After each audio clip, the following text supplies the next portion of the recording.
விட்டல விட்டல விட்டல பாண்டுரங்கா விட்டல விட்டல விட்டல பாண்டுரங்கா விட்டல விட்டல விட்டல பாண்டுரங்கா விட்டல விட்டல விட்டல பாண்டுரங்கா. நம்ம மாதிரி ஹனுமார் வளர மாட்டேங்கிறார். நிதானமாக யோஜனை பண்ணி பேசுகிறார். நம்மோடது ஏன் ஃபெயிலியர் ஆகுது, அனுமாரோடது ஏன் சக்ஸஸ் ஆகுதுன்னு அவர் யோஜனை பண்ணி செய்கிறார், பேசுகிறார். சக்ஸஸ் ஆகுது, நாம் அவசரப்பட்டு பேசுகிறோம், ஃபெயிலியர் ஆகுது. இனிமேல் நாமும் யோஜனை பண்ணி தான் பேசணும். முடிவுக்கு வந்துவிட்டோம். சுவாமியை பார்த்து சொன்னோம், இந்த விபீஷணனை சேர்த்துக்கக்கூடாதுங்கிறதுக்கு சரியான பாயிண்ட்டை சொல்கிறேன், எனக்கு 1 மணி நேரம் டைம் கொடு. உடனே சுவாமி போருமான்னு கேட்டார். இன்னும் 1 மணி நேரம் வேணால் சேர்த்து எடுத்துக்கோயே, அவசரமே இல்லை, ஒரு 2 மணி நேரம் எடுத்துக்கோயே. இல்லை இல்லை போரும்னா. ஏன் சுவாமி இப்படி தாராளமாக டைம் கொடுத்தாருனார். இந்த டம்ளர் 150 கிராம் பிடிக்கும். ஒரு தொட்டியில் ஜலம் இருக்கு, விட்டுவிட்டு ஒரு 10 செகண்டில் எடுத்துடுறது. எடுத்தால் 150 கிராம் ஜலம் வந்துடும், 150 மில்லி ஜலம் வந்துடும். உடனே எடுத்தால் தான் 150 வருது. இது ஒரு 1 மணி நேரம் உள்ளே வச்சு எடுப்போம்னா 300 கிராம் வருமோ? உடனே வச்சு எடுக்கிறதுனால தான் இப்படி வருது. ஒரு 1 மணி நேரம் உள்ளே வச்சுட்டா அது 2 மடங்கு எடுக்கும்னு கொள்ளும்னு இந்த ஒரு அசடு வச்சுண்டா வருமா அதில்? அதனால ராமருக்கு தெரியுமா, இந்த சமத்து ஒரு உடனே சொன்னாலும் ஒரே பதில் தான், 1 மணி நேரம் யோஜனை பண்ணாலும். உடனே சுக்ரீவன் ஒரு பாயிண்ட் வந்துடுத்து எனக்கு, இதனாலேயே சேர்த்துக்கக்கூடாது. சுவாமி என்ன பாயிண்ட்டுன்னு கேட்டேன். இவன் நல்லவனோ கெட்டவனோ அதை பற்றி இல்லை, ஆபத்தில் விட்டுட்டு வந்தவன், இந்த பாயிண்ட்டுக்காகவே இவனை சேர்த்துக்கக்கூடாது. அண்ணாவை விட்டுட்டு வந்தவனா நம்மளை காப்பாற்ற போகிறான். எல்லா குரங்குகளும் கையை தட்டினது, நம்ம ராஜா நல்ல பாயிண்டாக சொல்லிவிட்டார். இவங்க கோஷ்டி தானே எல்லாம். சுவாமி என்ன பண்ணார், இந்த கோஷ்டியில் சிரிப்பு வந்து கொடுத்து ராமருக்கு. சிரிச்சுட்டு நாம் சிரிச்சதை யாராவது புரிஞ்சுண்டாலான்னு பார்த்தார். எல்லாம் கையை தட்டின்னு இருக்கு, சந்தோஷம். லட்சுமண சுவாமி ஒண்டி சிரிச்சுட்டாராம். இவர் ஏன் சிரிச்சாருன்னு அவருக்கு புரியும். எல்லாம் அந்த ஆரவாரம் முடிஞ்ச உடனே சுக்ரீவான்னு, இங்கே வா, தயவு செஞ்சு இனிமேல் அண்ணா தம்பி சப்ஜெக்டில் நீ அட்டன் பண்ணக்கூடாது, நீ பேசவே கூடாது. ஏன் அப்படின்னா, ஆபத்து காலத்தில் விட்டுட்டு அண்ணாவை விட்டுட்டு வந்தவனா நம்மளை காப்பாற்ற போகிறான்னு சொல்கிறவன் யார் தெரியுமோ? தான் அடிக்க முடியாமல் ஆளை வச்சு அண்ணாவை கொண்டவோம். இன்னும் ஆப்திகம் ஆகலை, மாசிகம் நடந்துட்டு இருக்கு. இன்னும் 1 வருஷம் ஆகலையே. அப்போ தான் சொன்னேன், இனிமேல் அண்ணா தம்பி சப்ஜெக்டில் நீ பேசவே கூடாது. பேசினா நம்ம 2 பேருக்கு வீக்குடா. தம்பி தம்பின்னா எல்லாரும் தம்பி ஆகிட முடியாதுடா. என் தம்பி பரதனுக்கு சமமான தம்பி கிடையாது. புள்ளைன்னா எல்லாரும் பிள்ளை இல்லை, எனக்கு சமமான பிள்ளை கிடையாது. ஃப்ரெண்டுன்னா எல்லாரும் ஃப்ரெண்ட் ஆகிட முடியாதுடா, ஒன்றை மாதிரி சக்கா கிடையாது. இதெல்லாம் கொஞ்சம் விஸ்தாரமான ஸ்லோகம், இப்போ அவகாசம் இல்லை இருக்கு முழுக்க சொல்கிறதுக்கு. இப்போ அனுமார் என்ன சொல்கிறாரு கேட்போம். அனுமார் சொல்கிறார், என் அபிப்பிராயத்தை நீங்கள் கேட்கணுங்கிறதுக்காக நான் சொல்லலை, என்ன சுவாமி அபிப்பிராயம் சொல்லுன்னார், அதுக்காக சொல்கிறேன். யதார்த்தம் ராம கௌரவாத். இந்த விபீஷண சுவாமியை அவசியம் சேர்த்துக்கணும். ஏன் சேர்த்துக்கணும்னா, ரொம்ப சுத்தாத்மா தர்மாத்மா எங்கிட்ட ராமாயணம் கேட்டுட்டு வந்திருக்கான் அவன். சுந்தரகாண்டத்தில் இவர் ராமாயணம் சொல்லியிருக்கார். ராவண சதஸில் அந்த சதஸை பார்த்தார் ஒரு தடவை. பரம பக்தனாக விபீஷண சுவாமி இருக்கிறத பார்த்து அவனுக்கு எந்தெந்த சப்ஜெக்டெல்லாம் மனசில் படுமோ அதெல்லாமே சொல்லிகிட்டு இருந்திருக்கார். இத்தனை பேர் உட்காண்டாலும் கதை சொல்கிறவாளுடைய சுபாவம், இத்தனை பேர் உட்காண்டிருக்கணும் சும்மா பார்க்குறதே இப்படி பாப்பாளே தவிர ஒரு 4-5 பேரை பொறுக்கி வச்சுருவோம். அந்த மூஞ்சியை ஒண்டி தான் பார்ப்போம். எல்லா மூஞ்சியும் சும்மா ஒரு ஒரு ரவுண்டு அடிக்கிறது அவ்வளவுதான். மெயினாக பார்க்குறது யாருன்னா யார் இத்தனை பேரில் ரசிக்கிறான்னு எங்களுக்கு தெரியும். மேடையில் உட்காந்து ஒரு அபியாசம் வந்துடுத்துன்னா யார் தர்மத்தை ரசிக்கிறாளா, சிரிப்பை ரசிக்கிறாளா, ரசத்தை ரசிக்கிறாளா,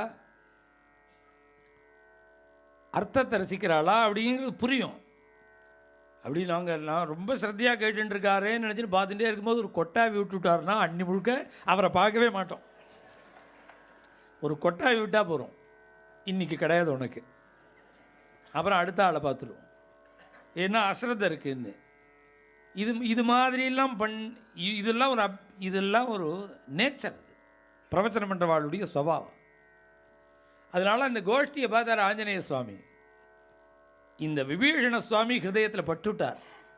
உடனே விபீஷண சுவாமியை அவருக்குன்னு ராமாயணம் சொன்னார். இது ராமாயணத்தில் உள்ள, வால்மீகி ராமாயணத்தில் உள்ள ரகசியம். இதை பட்டசியமாக பண்ணிவிட்டார் துளசிதாசர்.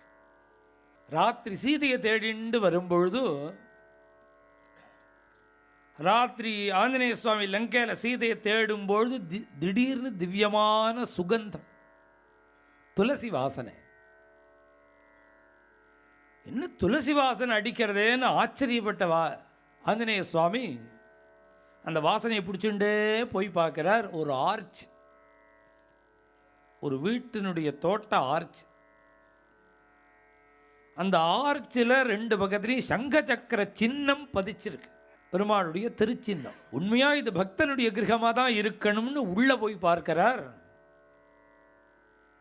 விபீஷண சுவாமி உட்கார்ந்து கண்களை மூடிண்டு ராமநாமன் சொல்லிட்டு இருக்கார், ராமபக்தி பண்ணிட்டு இருக்கார்.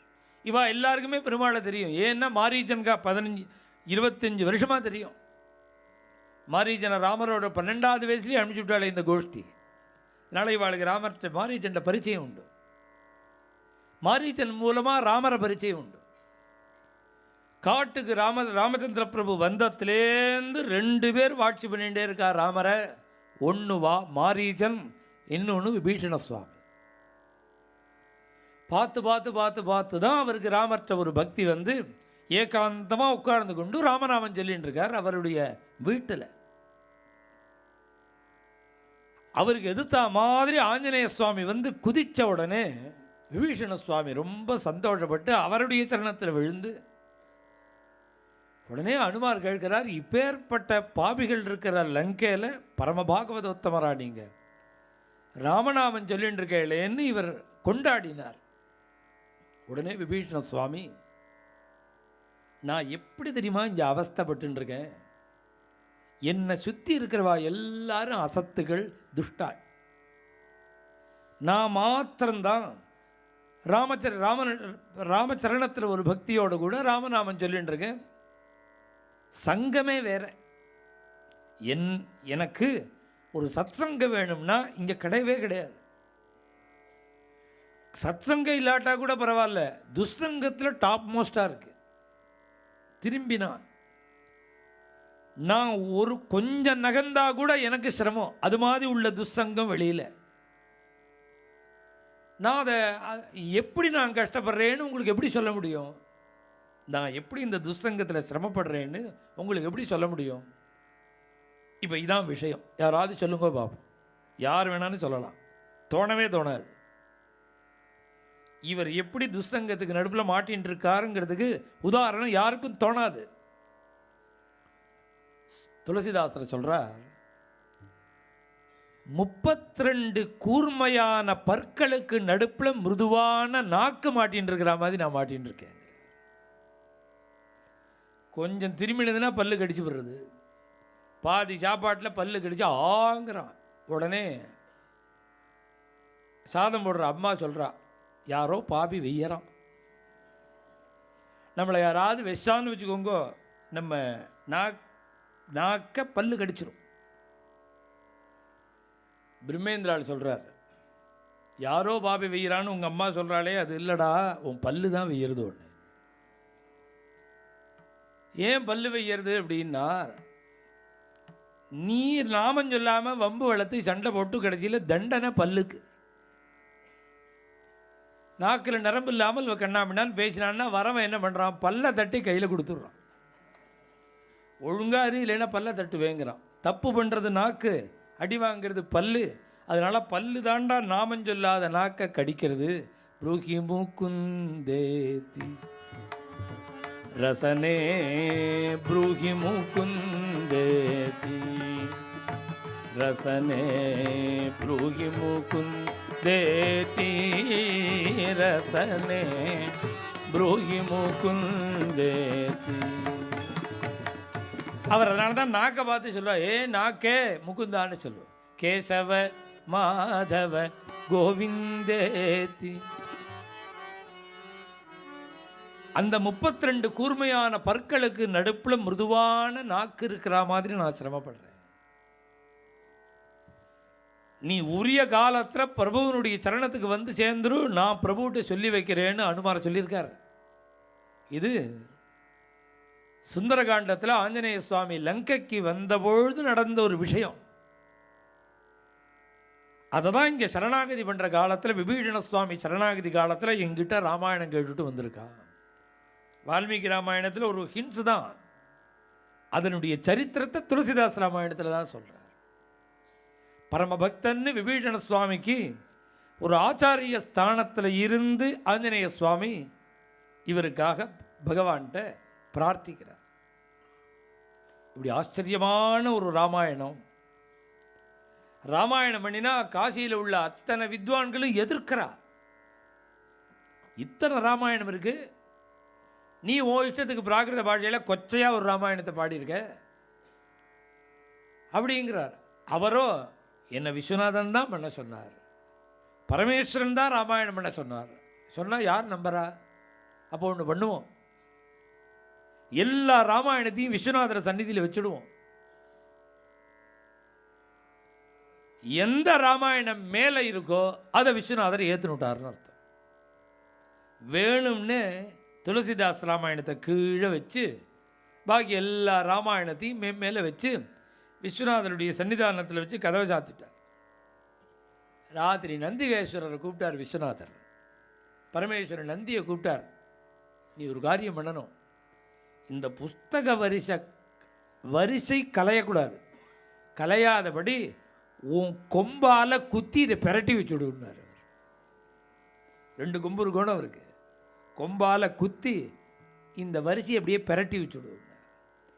கீழர் குண துளசிதாஸ் ராமாயணம் இப்படி நந்திகேஸ்வரர் பிரட்டி வச்சா மேலே வந்து கொடுத்தோம். மேலே வந்தால் விஸ்வநாதரே பரமேஸ்வரனே அந்த துளசிதாசர் அந்த ஓலச்சுவடி இருக்கு, அதில் சத்தியம் சிவம் சுந்தரம்னு ஸ்மரகரள கண்டனம் கிருஷ்ணன் எழுதின மாதிரி விஸ்வநாதர் இந்த துளசிதாஸ் ராமாயணத்துக்கு கையெழுத்து போட்டு கொடுத்துட்டாரா. காலத்தால் பிரித்து பார்த்தா சத்தியம் சிவம் சத்தியம் உண்மை, சிவம் மங்களகரமானது, சுந்தரம் அழகானது. துளசிதாஸ் ராமாயணத்துக்கு 3 டைட்டில் சாட்சாத் பரமேஸ்வரனே கொடுத்தார். இப்படி ஒரு துளசிதாஸ் ராமாயணம் காசியில் இருக்குன்னு தெரிஞ்சு மிதிலையில் ஒரு மகாத்மா இருக்கார், அவருக்கு ரூபாருண கோஸ்வாமின்னு பேர். இந்த ராமாயணம்னு தெரிஞ்ச உடனே பிராகிருத பாஷையில் முதல்ல அப்போ தான் வருது பிராகிருத பாஷை ஹிந்தியில். நேராக ஓடி வர்றார் காசிக்கு. காசிக்கு ஓடி வந்து இவரை கூப்பிடுறார். ஏன்னா அந்த ரூபாருண கோஸ்வாமி மகாத்மா, அவருடைய ஹிருதயம் எப்படி இருக்கு அப்படின்னா சீதையை தான் பொண்ணா நினைக்கிறாராம். அவர் வாத்சல்ய பக்தி கிருஷ்ணரை பண்ணி தான் எல்லாரும் பார்த்துருக்கா. கிருஷ்ணரை பண்ணியிருக்கா, ராதையை பண்ணியிருக்கா. வாத்சல்ய பக்தி குழந்தையா. ஆனால் ராமர் விஷயத்தில் பண்ணினவா ரொம்ப குறைச்சல். ஏன்னா ராமர் விஷயத்தில் வரும்போது இப்படி உல்டாவாக மாறிடும், அப்பா அம்மாவாக போயிடுவார். ஜனனி ஜனனி ஜானகி சாட்சாத். எங்கள் அம்மா யாருன்னா சீதாதேவி, ஜனனி ஜானகி. அப்பா யாருன்னா சாட்சாத் ஜனகா ரகுநந்தனா. எனக்கு யார் ஃப்ரெண்டுன்னா சௌமித்ரிகி மித்ரம், லட்சுமண சுவாமி தான் எனக்கு ஃப்ரெண்டு. எனக்கு என்ன கவலை என்ன பயம், கோவிச்சார குதோ பயம். நன்னு ப்ரோவமணி செப்பவே சீதம்மா. தியாகராஜ சுவாமிகள் சீதம்மான்னு அம்மாங்கிறார். பத்ராச்சல ராமதாசர் சீதம்மாங்கிறார். தியாகராஜ சுவாமிகள் சீதம்மாங்கிறார். எல்லாரும் அம்மா தான் சொல்லுவாங்க. இவருக்கு மாத்திரம் சீத பொண்ணு. இது பரவாயில்ல, ராமர் மாப்பிள்ளை. ராமரை மாப்பிள்ளையா நினைப்பறான், சீதையை பொண்ணா நினைப்பார். இப்படி ஒரு ராமாயண ராமச்சரித மானஸ் வந்திருக்குன்னு தெரிஞ்சு நேராக மிதிலேலேருந்து வந்து இந்த ஒரு பல்லக்கில் அலங்காரம் பண்ணி, ஒரு பல்லக்கில் இந்த ராமச்சரித மானஸ், இன்னொரு பல்லக்கில் கோஸ்வாமி துளசிதாசர் சாமரம் போட்டு கொடை பிடிச்சி காசியிலேருந்து மிதிலை அழிச்சுட்டு போனாராம் அந்த ராமாயணத்துக்கு. மிதிலைக்கு போய் 9 நாட்கள் நவாக கிரமத்தில் சொல்கிறார். இவரே துளசிதாசரை பாராயணம் பண்ணுறார், அங்கங்கே பிரவச்சனம் பண்ணுறார். அதை கேட்டு அத்தனை பேரும் ஆனந்தப்படுறார். சாயங்கால வேளையில் என்ன பண்ணுவர், அங்கே இருக்க மாட்டார். அப்புறம் கார்த்தால தானே காரியம், பாராயணம் எல்லாம் கார்த்தால தானே. சாயங்கால வேளையில் லோ லோ லோ லோன்னு சுற்றுவரான் துளசிதாசர். வனப்பிரதேசம் தானே அது, அப்படியே சுற்றுவர், சுற்றிகிட்டே இருப்பார். ராத்திரி முழுக்க சுற்றுவர். கார்த்தால வந்து பாராயணத்துக்கு வந்துடுவார், ராமாயணம் சொல்கிறதுக்கு கார்த்தால வந்துடுவார். இப்படி சுற்றிகிட்டே இருக்கார். ஏன் சுற்றின்னு இருக்காருன்னா, சீதையோட ஜென்மஸ்தானம் இருக்கணும், அங்கே வந்து அந்த இடத்த பார்க்கணுங்கிற ஆசை. இப்போ ராம ஜென்மஸ்தான்னா அயோத்தியை பார்க்குறோம், கிருஷ்ண ஜென்மஸ்தானம் மதுராவில் பார்க்குறோம். சீதை ஜென்மஸ்தான்ங்கிறது அரண்மனை இல்லை, பூமி. ஜனக மகாராஜா யாகம் பண்ணுவதற்கு தங்க கலப்பையை கொண்டு பூமியை உழுதுன்றிருக்கான். அதில் நங்குன்னு சத்தம் கேட்டுது, கலப்பை நுனியில் சத்தம் வருதேன்னு திறந்து பார்த்தா ஒரு தங்க பெட்டியை திறந்தா உள்ள சீதை குழந்தை. அந்த குழந்தையை அப்படி பார்க்கிறான் பாருங்கோ தசரதன் ஜனகன். அப்போ ஆகாசத்தில் ஒரு அசரீரி ஏவமேதன் நரபதே தர்மேண தனயா தவா, இந்த பொண்ணு இந்த க்ஷணத்திலேருந்து உன்னுடைய ஔரச புத்திரி போல, உன் வயத்தில் பிறந்த குழந்தை போலேன்னு அசரீர் வாக்கு சொல்கிறது. அந்த இடம் இருக்கே சீதா ஜென்மஸ்தான், அது காட்டில் ஒரு வயல், ஏதோ ஒரு இடத்த தான் நம்ம சுத்தம் பண்ணினார். அந்த இடத்த இவர் ராத்திரி முழுக்க அலையிறாராம், பார்க்கணும் பார்க்கணும் பார்க்கணும்னு. இப்படி அலைஞ்சுட்டே இருக்கும் பொழுது இருட்டி எடுத்து ராத்திரி. இவர் பாட்டுக்கு காட்டில் அலையிறார். ஒரு குரல் மாத்திரம் கேட்குறது, குரல் மாத்திரம் ஒரு பொண்ணோட குரலாக இருக்கு. அந்த குரல் கேட்க, சுவாமிகளே எங்கே போகிறேன்? உடனே இவர் அந்த குரல் அனுமானிச்சுண்டு இவர் சொல்கிறார், நான் மிதிலைக்கு தான் போகிறேன். இது மிதிலை தானே, இது மிதிலைன்னு எனக்கும் தெரியும், அங்கே எதுக்கு வந்திருக்கேன்? மிதிலைக்கு எதுக்கு போகணும்? மிதிலை எங்கள் அம்மா பிறந்த ஊர். சீதையை சொல்கிறார், எங்கள் அம்மா பிறந்த ஊர், அதனால் மிதிலைக்கு போகிறேன். அது இருக்கட்டும், சுவாமிகளுக்கு அம்மா உண்டான்னு கேட்டார். அவர் சொன்னார், சுவாமிகளுக்கு சொந்த பந்தங்கள்லாம் கிடையாது, ஆனால் அம்மா உண்டு, அம்மா உண்டு, அம்மாவை தேடின்னு போகிறேங்கிறார். சரி, உங்கள் அம்மா எங்கே இருக்கா? எங்கள் அம்மா எல்லா இடத்துலையும் இருக்கா. எல்லா இடத்துலையும் இருக்கான்னா தேட வேண்டிய அவசியமே இல்லையே, எல்லா இடத்துலையும் தானே இருக்கா, அப்போ தேட வேண்டிய அவசியம் இல்லையே. பின்ன ஏன் அங்கே போகிறேள் தேடுறேள்? எல்லா இடத்துலையும் இருக்கா, ஆனால் அவள் பிறந்த இடம் இருக்கு பாரு, எங்கள் அம்மா பிறந்த இடம், அந்த இடத்துல விழுந்து புரள போகிறேன், நான் அங்கே பிரதட்சணம் பண்ண போகிறேன், எங்கள் அம்மா பிறந்த இடத்துல. உடனே அந்த பொண்ணு, நீ என்ன பைத்தியமா, இப்படி யாராவது தரையில் விழுந்து பிறழுவாளா, பைத்தியமான்னா. உடனே அவர் சொன்னார், ஆமாம் நான் பைத்தியம்னார். ஆட்சேபிச்சா தானே ப்ராப்ளம், நான் பைத்தியம்தான். உடனே அந்த பொண்ணு என்ன சொன்னால், நானும் பைத்தியம்தான், நானும் ஒரு பைத்தியம்தான். சரி வாங்க போகலாம்னு, எங்கேன்னு கேட்டார் இவர். ஒரு குடிசை இருக்கு, அங்கே போவோம் வாங்குவோம். குடிசைக்கு அழிச்சுன்னு வந்துட்டார். உடனே இந்த பொண்ணு இவரை பார்த்து, பர்ணசாலை ஒரு குடிசை, ரொம்ப தூரமாக நடந்து வந்திருக்கேளே, ரொம்ப நேரமாக அலைஞ்சேளே, பசியாக இருக்குமே, கஞ்சி குடிக்கிறேளா, குடும்பான்னு ஒரு கஞ்சி குடித்தார். பசியில் கஞ்சியும் குடித்தாச்சு. குடித்த உடனே ஒரு மயக்கம் மாதிரி அவருக்கு, ஏதோ ஒரு ஆனந்தம் சொல்ல முடியாது, அப்படியே படுத்துனுட்டார். கண்ணை திறந்து பார்க்கிறார், பர்ணசாலை காணும். கார்த்தால கண்ணை திறந்து பார்க்கிறார், கார்த்தால குடிசையை காணும், அந்த பொண்ணையும் காணும். தான் எந்த இடத்துல இருக்குன்னு பார்க்குறார், ஒரு நந்தவனம். அங்கே ஒரே ஒரு கல்வெட்டு மாதிரி ஒன்று இருக்குது, ஏதோ எழுதியிருக்கேன்னு கிட்டக்க போய் பார்க்குறார், சீதா ஜென்மஸ்தான்னு எழுதிருக்கு. உடனே பிறண்டு அழறார். நான் எங்கேயோ அலைஞ்சுட்டு இருந்த என்ன, நீ பிறந்த இடத்துக்கு வரணும்னு நான் ஆசைப்பட்ட என்ன நீயே அழிச்சுன்னு வந்து பசியில் கலப்பாக இருந்த எனக்கு ஆகாரமும் கொடுத்து நீ பிறந்த இடத்தை எனக்கு காமிச்சு கொடுத்துருக்கியேன்னு சீதையை நினச்சி கதறினார் அவர்.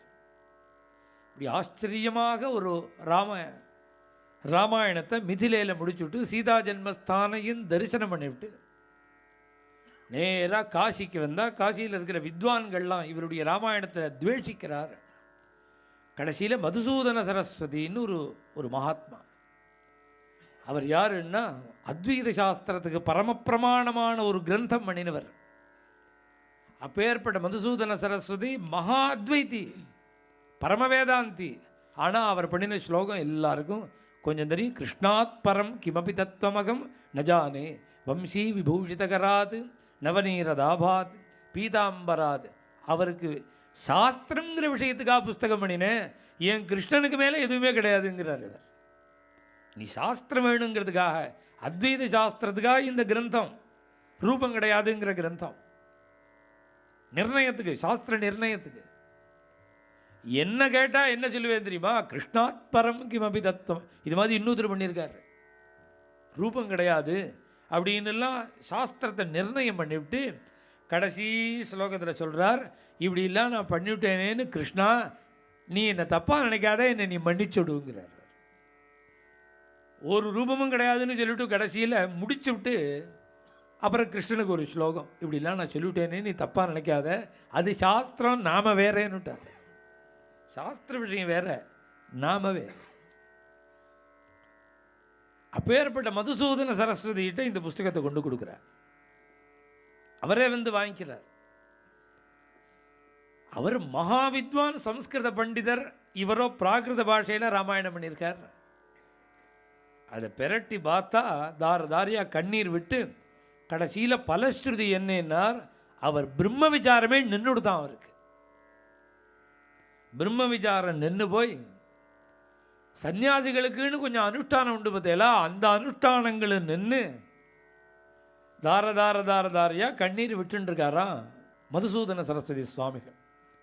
ஆனந்த காணனே ஹ்யஸ்மின் ஜங்கமஸ்துலசி தருகு கவிதா மஞ்சரி பாதி ராம பிரமர பூஷிதா. காசி க்ஷேத்திரம் இருக்கு, அதுக்கு ஆனந்தவனம்னு பேர். ஏன் ஆனந்தவனம், மகாஸ்மசானம், இதெல்லாம் காசிக்கு பேர். யாராவது காலமாயிட்டா அதை தூக்கின்னு போனால் தொட்டா ஸ்நானம் பண்ணணும். காசியில் ஸ்நானம் பண்ணவே வேண்டாம், தீட்டே கிடையாது. காசியில் மரிச்ச சரீரத்தை தொட்டாலே தீட்டு கிடையாது. அதனால ஸ்மசானம்னு பேர், ஆனந்தவனம்னு பேர். இன்னைக்கும் பூமிக்கும் பாக்கிய பூமிக்கும் காசிக்கும் ஒரு 7 முனை கேப் இருக்கான். பூமியோட சேர்ந்து இல்லை காசி. அதனால தான் சூரிய வம்சத்து ராஜாக்கள்லாம் காசி ராஜ்யத்தில் பரிபாலனம் பண்ணுறவாள்கிட்ட கப்பம் வாங்கவே மாட்டாளாம். ஏன் கப்பம் வாங்க மாட்டான்னா, அது எங்களோட பூமியை சேராது, எங்களோட ராஜ்யத்தில் சேராது காசி. பின்ன யாரோடதுன்னா பரமேஸ்வரனோடது. மகாப்பிரளய காலத்தில் ஜகத்து முழுக்க அழியும், காசி அழியாது. அதுக்காக தான் அந்த கேப். காசி சுற்றி 7 முனை அளவு கேப் இருக்கு. மகாப்பிரளய காலத்தில் தன்னுடைய சூலத்தினால, திரிசூலத்தினால அந்த காசியையே மேலே தூக்கி நர்த்தனம் பண்ணுவனா பரமேஸ்வரன். இப்பேற்பட்ட ஆனந்தவனம்ங்கிற இந்த காசு, வனம்னாலே காடு தானே. ஆனந்த கானனே, இந்த வனம்னா நிறைய மரங்கள் இருக்குமோ, இந்த ஆனந்த கானனம் இருக்கே இந்த வனம், இந்த வனத்தில் புதுசாக ஒரே ஒரு செடி முளைச்சிருக்கு, மரம் முளைச்சிருக்கு. அதுதான் துளசி மரம். அந்த துளசி மரத்தில் ஒரு கொத்து இருக்கு, அந்த மஞ்சரி இருக்கு. அது என்னன்னா ராமச்சரித மானசுங்கிற மஞ்சரி. பூ இருந்தாலே வண்டு இருக்கணுமோ, மரம் இருந்தால் பூ இருக்கணும், பூ இருந்தால் வண்டு இருக்கணும். இந்த பிருந்தாவனம் போல இந்த ஆனந்த கானனம் காசியில் துளசி மரம், அந்த துளசி மரத்தினுடைய பூதான் ராமச்சரித மானஸ், ராமாயணம். பூ இருந்தால் வண்டு இருக்கணுமோ, அந்த வண்டு தான் ராமச்சந்திர பிரபுன்னு பண்ண ஒரு ஸ்லோகம் எழுதினார் அவர். வால்மீகிரா இந்த துளசிதாஸ் ராமாயணத்தோட மகத்துவத்தை தானே எழுதி கொடுக்குறார் மதுசூதன சரஸ்வதி. பல மாசங்கள் அவருக்கு அனுஷ்டானங்கள்லாம் விட்டு போயிடுதான். விட்டல விட்டல விட்டல பாண்டுரங்கா, விட்டல விட்டல விட்டல பாண்டுரங்கா.